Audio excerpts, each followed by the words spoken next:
Hello friends, आपल्या सर्वांची आवडती मालिका बाई तुझा आशीर्वाद या मालिकेच्या आजच्या शनिवार 27 जूनच्या एपिसोडमध्ये एकानंतर एक जबरदस्त ट्विस्ट आले आहेत. फ्रेंड्स, आजचा एपिसोड खूप भारी होता.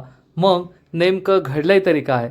तर फ्रेंड्स, आजच्या एपिसोडमध्ये धोंडी अण्णाने चक्क सुलू आत्याला आपल्या घरातच कोंडून ठेवलं. त्यामुळे सुलू आत्याची चांगली जिरली आहे. पण सुलू आत्याला हे सुद्धा कळलं की अवनी घरात रमतीये, घरातील लोकांना जीव लावतीये आणि घरातील लोकसुद्धा तिला जीव लावताय. त्यामुळे सुलू आत्याची चांगलीच तंतरली आहे की आता अवनी कायमची या घरात राहते की काय. आणि दुसरीकडे पाण्याने अवनीसाठी गिफ्ट आणलं, अवनीला सॉरी बोलला आणि मग या दोघांमधील जे भांडण होतं किंवा जो राग होता तो सुद्धा मिटलाय. आणि अवनीला आता या घरात राहण्यासाठी अनेक कारणं आली आहेत. मग हे सगळं नेमकं घडलं तरी कसं हे जाणून घेण्यासाठी हा व्हिडिओ शेवटपर्यंत नक्की पहा. फ्रेंड्स, आजच्या एपिसोडच्या सुरुवातीलाच महेश आणि दत्ता दोघे एकाच गाडीत बसलेले असतात आणि महेश दत्ताला चक्क एक विदेशी दारूची बाटली गिफ्ट म्हणून देतो. दत्ता खूप खुश होतो आणि म्हणतो, वा ज्युनियर देशमाने साहेब, तुम्ही तर डायरेक्ट मला इंटरनॅशनल गिफ्ट दिलं. आता बोला, मी तुम्हाला काय गिफ्ट देऊ शकतो? तर महेश म्हणतो, बातम्या, त्या राजाच्या घरातल्या बातम्या. आणि मग लगेच दत्ता नाटकं सुरू करतो. अहो साहेब, काय सांगू तुम्हाला, तुमच्या बहिणीचे खूप वाईट हाल होत आहे त्या घरात. आणि तो तुमचा जावई आहे ना. महेश चिडून म्हणतो, कुणी आमचा जावई बिव नाही बरं का. तर दत्ता म्हणतो, अहो साहेब, सगळं खरं खरंच सांगतोय. तो धोंड्या आहे ना, एक नंबरचा नालायक माणूस आहे. अहो, त्याने स्वतःच्या बायकोचाच खून केलाय, जेलात जाऊन आलाय तो. आणि आता माझं डोकं फोडलं तेव्हा पण जेलात गेला. मला तर वाटतं त्या धोंड्यानेच तुमच्या पुरीला हाणलं असेल, तुमच्या बहिणीला हाणलं असेल. महेशला मोठा धक्काच बसतो. दत्ता तोंडाला येईल ते बोलत असतो. अहो, जसा तो धोंड्या खुनी ना, तशी त्याची सगळी पोरं एक नंबरची नालायक. दिवसभर मारामाऱ्या करायच्या, भांडणं करायची, ही कामं सोडून त्यांना काहीच येत नाही. आणि तो राजा तुमचा जावई बेरोजगार आहे, कामधंदा नाही त्याला, दिवसभर उन्हाळक्या करत फिरत असतो. आणि तो यशा गवंडी आहे, गवंडी, काय कमवतो काय खातो त्याचं त्याला माहीत. आणि तो कुरया केसाचा. अहो, तो मेकॅनिकल आहे, मेकॅनिकल, फडतूस मेकॅनिकल. त्याला काय कामधंदा नाही, आलं तर आलं, नाही तर उपाशी मेलं, अशी गत त्यांची. आणि ते सगळ्यात लहान झिपऱ्या, ते तर नापास आहे, नापास. कॉलेजात पण नापास, शाळेत पण नापास. अहो, पुरी फॅमिलीच एकदम भंगार आहे त्यांची. हे सगळं ऐकून महेशला जबर धक्काच बसतो. आणि मग दत्ता सांगतो, आणि त्यांचं ते घर आहे ना, ते पण त्यांचं नाही आहे. तर महेश विचारतो, म्हणजे? दत्ता सांगतो, अहो, ते आमचं घर आहे, आमच्या हिश्श्याचं घर त्याने लाटलं आहे. त्या घरावर केस केली आम्ही, आणि ती केस पण आम्हीच जिंकणार आहे. आणि एकदा का केस जिंकली, मग त्या सगळ्यांना घराबाहेर काढणार, तुमच्या बहिणी सकट. महेश चिडून म्हणतो, लायकीत बोलायचं माझ्या बहिणीबद्दल. तर दत्ता म्हणतो, अहो साहेब, काय लायकीत बोलायचं, हे आहे ना, हे पहा, जशी ही दारू कडू तसं सत्य कडू, पण शेवटी हेच होणार आहे. अहो साहेब, आम्ही त्यांना घराबाहेर काढण्याआधी ना, तुम्ही तुमच्या बहिणीला परत घेऊन जा, नाहीतर त्या माणसांबरोबर तुमच्या बहिणीचे सुद्धा हाल होतील. आणि यानंतर बातमी लागत असेल तर असंच एखादं गिफ्ट घेऊन या. असं म्हणून दत्ता हा गाडीच्या खाली उतरतो. महेश तेथून निघून जातो. दत्ता खूप खुश होतो आणि म्हणतो, अरे धोंड्या, आता काय ही माणसं तुला सोडत नाही. तुला माहीत नाही आहे तो कोणाच्या नादी लागला आहे. पहिले माझ्या सुलीच्या नादाला लागला आणि आता डायरेक्ट देशमाने साहेबांच्या नादाला लागला. अरे, तुझ्या पुऱ्या कुटुंबाला, तुला, तुझ्या पोरांना कुठं हवेत गायब करतील ना, त्यांचं त्यांना कळायचं नाही. ही दारूची बाटली पाहून तर दत्ता खूप खुश असतो आणि म्हणतो, मीठ मिरची लावून बातम्या सांगितल्या आणि इंटरनॅशनल गिफ्ट मिळालं आहे. आता काय मस्त बसायची तयारी करायची, 2-4 मित्रांना घेऊन बसतो, तेवढेच ते पण खुश होतील. असा विचार करून हा दत्ता काका मस्त आपल्या मित्रांबरोबर पार्टी करायला निघून जातो. तो खूप खुश असतो. आणि इकडे नमी ही अवनीला म्हणते, अगं जाऊ दे ग, तो पाण्या आहे ना, असा सरकेल डोक्याचा आहे. मी ना त्याच्या वाटीची पण भुर्जी खाऊन घेते, तू जास्त टेन्शन घेऊ नको. असं म्हणून नमी ही किचनमध्ये आणखीन भुर्जी आणायला जाते. धन्या आणि अवनी हे तेथेच उभे असतात. आणि तेवढ्यात त्यांना दिसतं की मागच्या दरवाजातून सुलू आत्या येते.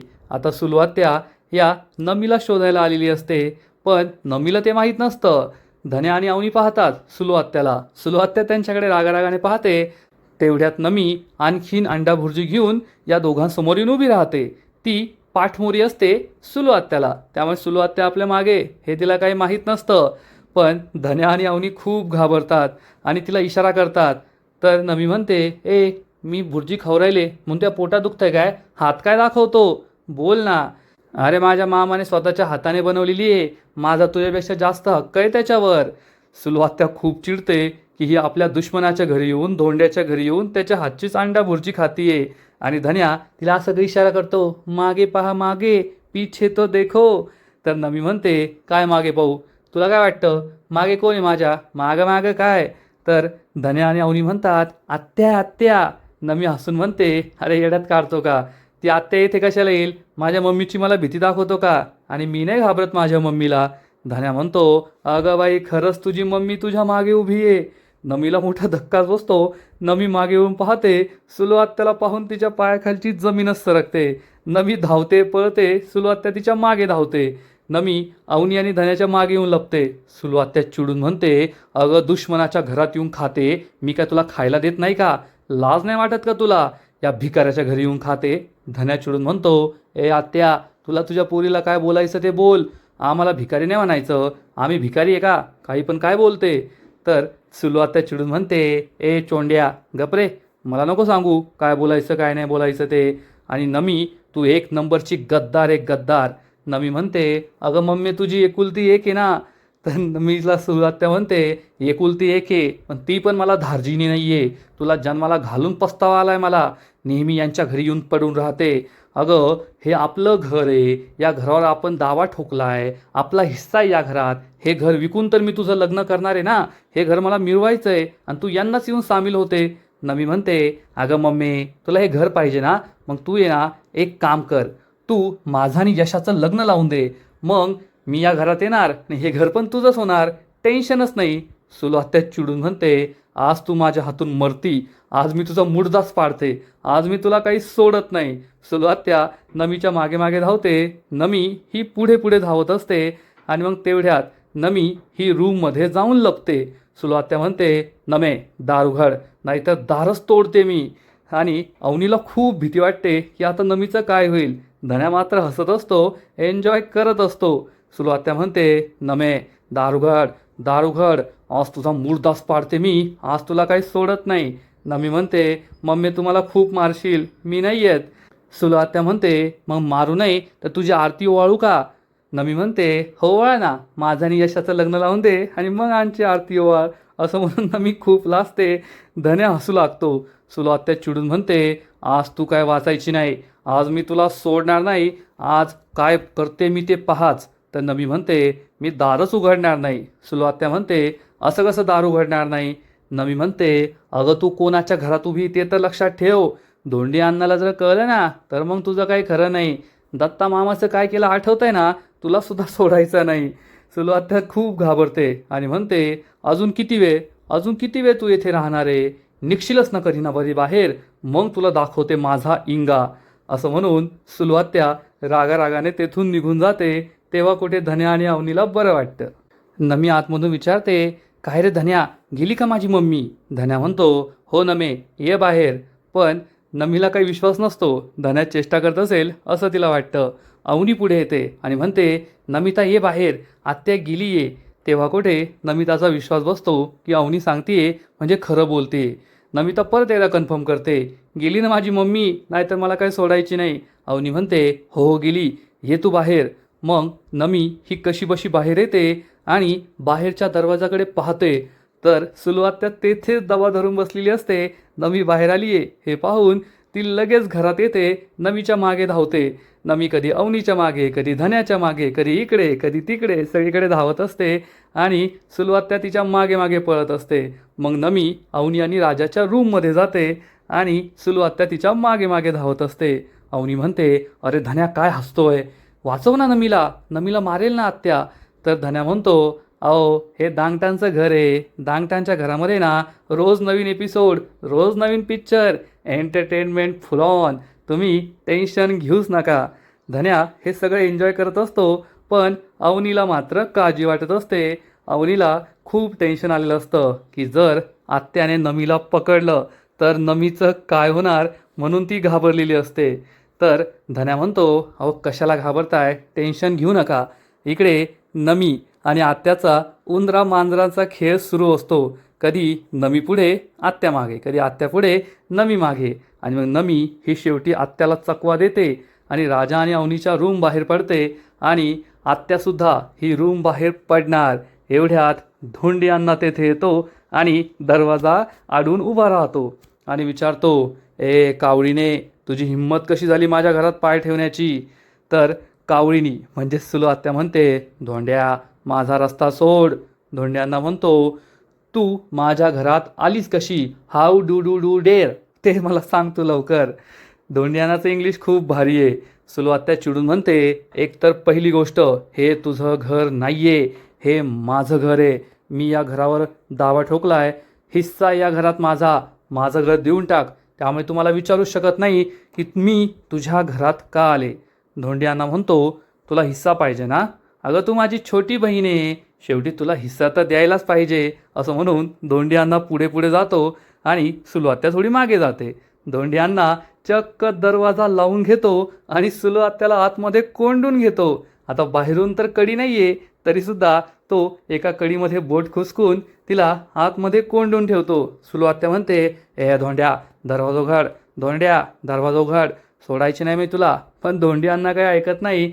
त्यामुळे नमी धन्या खूप खुश होतात. पण अवनीला मात्र भीती वाटत असते की हे भांडण अजून वाढतच जाणार.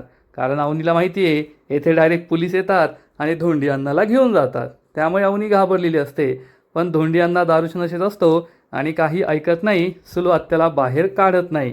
नमी तेथे येते आणि म्हणते, मामा तू जा, मी दरवाजा पकडून उभी राहते. आणि मग नमी दरवाजा पकडून उभी राहते. सुलो आत्या, नमे बाहेर येऊ दे, मला खूप जास्त होत आहे, याचे वाईट परिणाम होतील. पण नमी काय ऐकत नाही आणि मग नमी चक्क कडी लावून टाकते आणि सुलो आत्या ही आतमध्येच राहते. तेवढ्यात सुलो आत्याची नजर या रूमवर पडते आणि राजाने अवनीला जे डेकोरेशनचे आयटम आणून दिले आहेत त्यामुळे अवनीने संपूर्ण रूममध्ये ते लावलेले असतात आणि रूम ही खरंच खूप छान सुंदर दिसत असते. आणि अवनीने बेड वगैरे सगळं आवरून ठेवलेलं असतं, कपडे वगैरे कपाट सगळं आवरून ठेवलेलं असतं. रूम अगदी नीटनेटकी आणि स्वच्छ दिसत असते. त्यामुळे सुलो आत्याची बोलतीच बंद होते, ती आरडाओरडा बंद करते आणि मस्त धोंड्यांना निवांत झोपले असतात, बसलेले असतात. अवनी टेन्शनमध्ये असते, पण नमी आणि धन्या मात्र हसत असतात, खुदू खुदू हसत असतात. आत्याबरोबर जे काही झालंय त्यावर त्यांना मजा येत असते. आणि तेवढ्यात राजा घरी येतो. राजा धन्या आणि नमीला हसताना पाहतो आणि विचारतो, काय झालंय? तर हे दोघे फक्त हसतच असतात. आणि अवनी म्हणते, आत्या आत्या. राजा विचारतो, काय आत्या? राजा म्हणतो, आत्या ना, ए नमे जा इथून, तुझी आई आली ना तर चांगलं कुटून काढेल तुला. नमी म्हणते, माझी आई आत्या. आणि हे दोघे पुन्हा एकदा हसू लागतात. राजाला काही कळतच नाही. अवनी म्हणते, आत्या आत्या आत आत्या. पण राजाला आत्या आत हे शब्दाचं काही मिनिंगच कळत नाही. तो विचारतो, काय आत्या आत, काय बोलताय तुम्ही? तर अवनी त्याला सांगते, अरे आत्या आतमध्ये, त्यांना कोंडून ठेवलंय. राजाला मोठा धक्काच बसतो. राजा विचारतो, काय आत्याला आतमध्ये कोंडून ठेवलंय? राजा हा रूमच्या जवळ येतो, आवाज ऐकतो, पण आत्या ही रूम पाहण्यात मग्न असते, तिचा आवाज काही येत नाही. राजा म्हणतो, काही पण काय बोलताय आत्या? आणि एवढी शांत, तिला कोंडून ठेवलं असतं ना तर अख्खं घर डोक्यावर घेतलं असतं. आवाज येत नाहीये, आत्या नसेल आतमध्ये. धन्या आणि नमी हसतच असतात. अवनी म्हणते, अरे आतमध्येच कोंडून ठेवलंय. आणि मग राजा हा दरवाजाजवळ जातो, नॉक नॉक करतो आणि म्हणतो, आत्या तू आतमध्ये आहे का? आत्या म्हणते, ए राजा लवकर दार उघड. राजाला मोठा धक्काच बसतो. राजा म्हणतो, अरे खरंच कुणी कोंडून ठेवलं यांना? तेवढ्यात धोंड्यांना म्हणतो, ए मी कोंडून ठेवलंय, बिलकुल तिला बाहेर काढू नको. राजा धोंड्यांनाजवळ जातो आणि म्हणतो, ओ धोंड्यांना, किडनॅपिंगची केस करेल ना ती, आत्ताच तुरुंगात जाऊन आलाय, परत जायचं आहे का? धोंड्यांना म्हणतो, अरे काय करत नाही, त्या कावळीला मी काय घाबरत नाही. पण राजा घाबरलेला असतो आणि राजा हा दरवाजा उघडतो. सुलो आत्या बाहेर येते. नमी अवनीच्या मागे जाऊन लपते. सुलो आत्या तिच्याकडे रागारागाने पाहते. राजा आणि अवनी खूप घाबरलेले असतात. सुलो आत्या चिडून म्हणते, आपलेच गद्दार, मग दुसऱ्याला काय नाव ठेवायचे, असं म्हणून सुलवात्या रागारागाने नमीचा हात पकडते आणि तिला आपल्याबरोबर घेऊन जाते. त्यामुळे धन्या हसत असतो. अवनी म्हणते, आत्या मारेल का आता नमीला? तर धन्या सांगतो, लई मारेल, असं मारेल ना जे आजपर्यंत नाही मारलं. पण ती नमी आहे, पुढच्या दाराने जाईल आणि मांजरासारखी मागच्या दाराने येईल. वहिनी तुम्ही टेन्शन घेऊ नका. पण अवनीला आणि राजाला टेन्शन आलेलं असतं. धोंडियांना निवांत झोपलेले असतात आणि मग राजा त्याने आणलेले बांगड्या तेथे ठेवून देतो. जसं कोणाचं लक्षच नाही आहे, आता मी आणले हे तर अवनीला सांगू शकत नाही, अवनी चिडेल.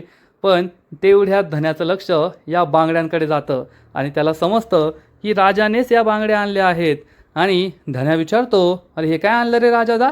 राजा खूप घाबरतो. पण तोपर्यंत धन्याने बांगड्या उचललेल्या असतात. अवनीसुद्धा हे पाहत असते आणि धन्या विचारतो, काय गिफ्ट बिफ्ट आणलं की काय वहिनीसाठी? अवनी खूप चिडते आणि मग धन्या हे गिफ्ट उघडतो तर यामध्ये चक्क बांगड्या असतात. धन्या म्हणतो, वहिनी तुमच्यासाठी बांगड्या आणल्या बरं का. राजा हा अवनीकडे वाकड्या नजरेने पाहतो, स्माईल करतो. अवनी मात्र त्याच्याकडे रागारागाने पाहते. धन्या म्हणतो, चिडी नहीं ये मेरा दिल है काय राजादा. राजा स्माईल करतो आणि धन्याच्या अंगावर धावून जातो. धन्या अवनीजवळ जातो आणि म्हणतो, वहिनी राजादाने तुमच्यासाठी पहिल्यांदा गिफ्ट आणलंय बरं का. आणि हे साधं गिफ्ट नाही आहे, साधी बांगडी नाही आहे, चुडी नहीं आहे, दिल है हमारा राजादा का, देखो टूटे ना.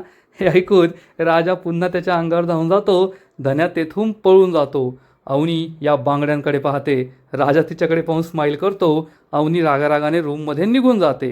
राजाला समजतं आता आपलं काही खरं नाही, अवनी ही आपली चांगलीच जिरवणार. राजा हा आतमध्ये येतो. अवनी त्याच्याकडे रागारागाने पाहते आणि विचारते, राजा हे काय? बांगड्या, तू माझ्यासाठी गिफ्ट आणलं. तू मला काय खरोखरची बायको समजायला लागलाय का? तू विसरलायस का आपलं लग्न खोटं आहे, आपलं लग्न खरं नाही आहे? का तुला पुन्हा पुन्हा आठवण करून द्यायची? सगळ्यांना सांगू का की आपलं लग्न खरं नाही आहे, आपल्या नात्याचं सत्य काय आहे? राजाला खूप वाईट वाटतं. राजा म्हणतो, अहो माझं एकदा ऐकून तरी घ्या. तुम्हाला नाही पटलं मग तुम्हाला काय करायचं ते करा. मला एक पोरगा भेटला होता, बांगड्या विकत होता. सकाळपासून बोहणी झाली नव्हती, चहा बिस्किट खायला 10 रुपये नव्हते त्याच्याकडे. मी म्हटलं अरे मी खाऊ घालतो. तर मला म्हटला नाही तुम्ही बांगड्या घ्या. मग मला बांगड्या घ्याव्या लागल्या. आता बांगड्या आणल्यात तर मग काय फेकून देणार का? घरात कुणी बाई माणूस दुसरा नाही आहे म्हणून तुम्हाला दिल्या. तुम्हाला नसल आवडलं, तुम्हाला एवढं ऐकूनसुद्धा नसल पटलं तर मग फेकून द्या. ठेवायचे तर ठेवा, तुम्हाला काय करायचं ते करा. अवनीला खूप वाईट वाटतं. अवनी म्हणते, आता आणल्याच आहेत तर फेकून कशाला देऊ? तसा चॉईस वाईट नाही आहे तुझा, चांगला चॉईस आहे, ठेवू शकते मी या बांगड्या. हे ऐकून राजा खूप खुश होतो. अवनीकडे प्रेमाने पाहतो. अवनी म्हणते, पण हे शेवटचं बरं का, यानंतर परत असं गिफ्ट आणायचं नाही. राजा म्हणतो, नाही नाही कशाला, यानंतर मी कोणतंच गिफ्ट आणणार नाही. अवनी या गिफ्टकडे पाहते आणि खूप खुश होते आणि तिच्या चेहऱ्यावरचा आनंद पाहून राजासुद्धा खूप खुश होतो. आणि मग थोड्या वेळानंतर पायल ही ढसाढसा रडत असते आणि नमीला कॉल करते. नमी फोन उचलून विचारते, बोला जाऊबाई. तर पायल काही बोलण्याऐवजी रडतच असते, जोरात हंबरडा फोडते. नमी म्हणते, उगी उगी जाऊबाई बोला ना. तर पायल म्हणते, काय बोलू, कसं बोलू? नमी म्हणते, अहो तोंडाने बोला. नमी असं बोलते, पायलला मोठा धक्का बसतो. नमी म्हणते, नाही एवढा मोठा मेसेज तुला टाईप करता येणार नाही ना, म्हणून म्हणते जे काय बोलायचंय ते तोंडाने बोल. पायल रडत रडत म्हणते, माझा पानू, माझा पानू, पानू पानू पानूच बोलत राहते. नमी म्हणते, अहो जाऊबाई पानूच्या पुढं काहीतरी सांगा. तर पायल म्हणते, नाही मला फोनवर नाही बोलता येणार, मी आत्ताच्या आत्ता तुम्हाला भेटायला येते तुमच्या घरी. तर नमी म्हणते, नाही नाही नाही नाही घरी येऊ नका, येथे माझी मम्मी आहे ना. तर पायल म्हणते, तुम्हाला मी महत्त्वाची आहे की तुमची मम्मी महत्त्वाची आहे? मी 19व्या सेकंदाला तेथे येते, तुम्ही घराबाहेर या. आणि पायल फोन कट करते. नमीला समजतं आता हिला भेटावंच लागणार आहे. आणि इकडे बाहेर अंगणात धोंडियांना मस्त खाटेवर बसून एक सुंदर मराठी गाणं गात असतो. अवनी बाहेर येते आणि धोंडी अण्णाला गाताना पाहून अवनीला सुद्धा खूप भारी वाटतं. ती धोंडी अण्णाकडे पाहतच राहते. तिच्या चेहऱ्यावर छान स्माईल येते. इकडे दत्ता आणि सुलवात्यासुद्धा बाहेर असतात. सुलवात्या ही अवनीकडे पाहत असते. अवनीच्या चेहऱ्यावरच्या आनंदाकडे, समाधानाकडे पाहत असते. आणि दत्ता सांगतो, आज या पुरीचा भाऊ भेटला होता, त्याला मीठ मिरची लावून या धोंड्या आणि त्याच्या पोरांबद्दल एवढं सांगितलं ना की आता त्या धोंड्याचं काही खरं नाही. अगं ते देशमाने म्हणजे ना लई पॉवरफुल पार्टी आहे. त्यांच्याकडे मसल पॉवर आणि पैसा पॉवर दोन्ही पण आहे. या दोघांना कधी गायब करतील ना कळायचं पण नाही. तू पाहतच राहा आता काय होतं ते. आता हे पोरण त्याचा बाप काही वाचत नाही.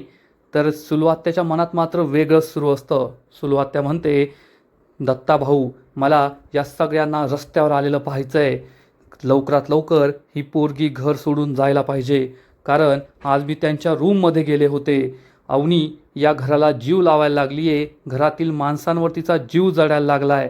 जी पोरं घरात पसारा करायची ती आता घर नीटनेटकं आवरून ठेवायला लागले आहेत. घर सजवायला लागलेत. आणि ही पोरगी घरात राहिली ना तर आपलं स्वप्न कधीच पूर्ण होणार नाही. आणि अवनी ही खूप खुश असते. धोंडियांनाकडे पाहत असते. आजचा एपिसोड येथेच संपतो. फ्रेंड्स, बाई तुझा आशीर्वाद या मालिकेचा आजचा एपिसोड खरंच खूप भारी होता. इंटरेस्टिंग होता. अवनी ही खरंच आता घरात रमायला लागली आहे. घरातील लोकांना घराला जीव लावतीये एवढं मात्र नक्की. आणि हे सुलवात्याला कळायला लागलं आहे. आजचा एपिसोड तर भारी होता पण या मालिकेचा पुढील एपिसोड आणखीन भारी असणार आहे. आणखीन मोठा ट्विस्ट या मालिकेत येणार आहे. मग नेमकं घडणार तरी काय. तर फ्रेंड्स, या मालिकेच्या पुढील एपिसोडमध्ये आपण पाहू यशोदा सगळ्यांसाठी रात्रीचं जेवण बनवत असेल. अवनी म्हणेल, यशोदा मी तुम्हाला मदत करते, काय करू सांगा. यशोदा काही सांगणार नाही. अवनी म्हणेल, मी तुम्हाला आहे ना हे टमाटे धुवून देते. ती टमाटे धुवत असेल. राजा ती चेष्टा करणार, आता तुम्ही चांगले त्यांना आंघोळ घातली आहे ना, आता त्यांना काजळ वगैरे पावडर वगैरे लावा, आपण त्यांना शाळेत पाठवूया. हे ऐकून धन्या हसू लागेल. अवनीला खूप राग येईल. ती राजाकडे रागारागाने पाहणार. आणि तेवढ्यात पाण्या घरी येणार. पाण्या हा अवनीला गिफ्ट देईल आणि त्याला सॉरी म्हणेल. त्यामुळे अवनीसुद्धा खूप खुश होईल. या दोघांमधलं भांडण होता जो तणाव होता तो मिटणार. म्हणजे या मालिकेचा पुढील एपिसोडसुद्धा भारी असणार आहे. तर फ्रेंड्स, तुम्हालासुद्धा बाई तुझा आशीर्वाद ही मालिका आवडते का नक्कीच कमेंट करून सांगा. आणि या मालिकेचे असेच नवीन नवीन एपिसोड नवीन नवीन अपडेट सर्वात आधी पाहण्यासाठी व्हिडिओला लाईक करा, शेअर करा, चॅनलला सबस्क्राईब करून बेल आयकॉनवर क्लिक करा. म्हणजे या मालिकेचे नवीन नवीन एपिसोड तुम्हाला सर्वात आधी पाहायला मिळतील. खूप खूप खूप धन्यवाद.